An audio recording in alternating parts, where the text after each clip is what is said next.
What is going on, everybody? Sports expert here, and we do have some breaking news in the MLB, and I did want to go through something real quick. So before we start the video, please hit the subscribe button if you're new to the channel, turn on the post notification bell, like the video, comment what you think about what we're going to talk about, like what the signing we're about to talk about. Comment what you think. Would appreciate that very much. Helps us in the algorithm. So yeah, let's get on to business. Munetaka Murakami, one of the top free agents, international free agents this year.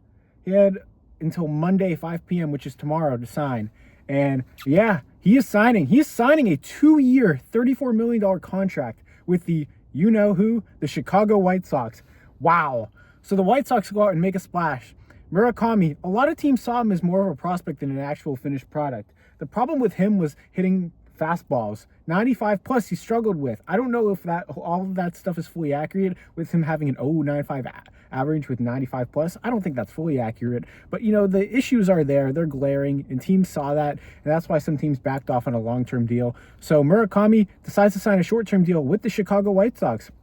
So he's going to fit in their lineup immediately. I really am happy for the White Sox and their fans. Even through a poor rebuild, they go out and make a splash, and let's see what Murakami can be for the lineup. He'll join a lineup with Luis Robert, Kyle Teal, Colson Montgomery, Edgar Quiro, and others, Chase Medroth, and a White Sox team that's looking to grow.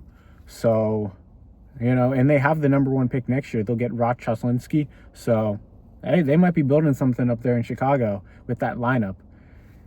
And they still have Noah Schultz and Hagen Smith in the minors coming up from that rotation. So, the White Sox, their payroll is now going to be about $90 million. And guess who has a lower payroll than the Chicago White Sox? The Cleveland Guardians, everybody. So the Cleveland Guardians. Okay, so we do have some news. Murakami's going to play first base for the White Sox. Okay, that makes sense. Not a big shock there.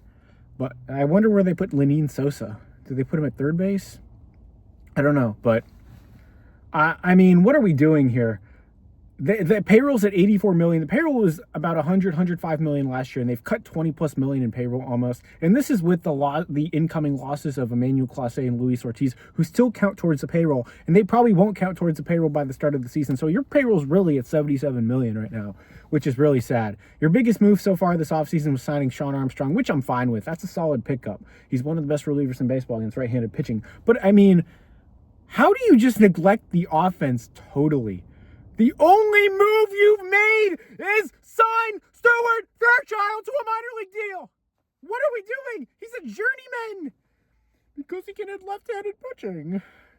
It's a non-roster invite. We don't care. We need actual bats in this lineup. You won't pony up $8-9 million for Austin Hayes and Rob Refsnyder? I'd be okay with that. I was saying, I'm not expecting much. I'm okay with it.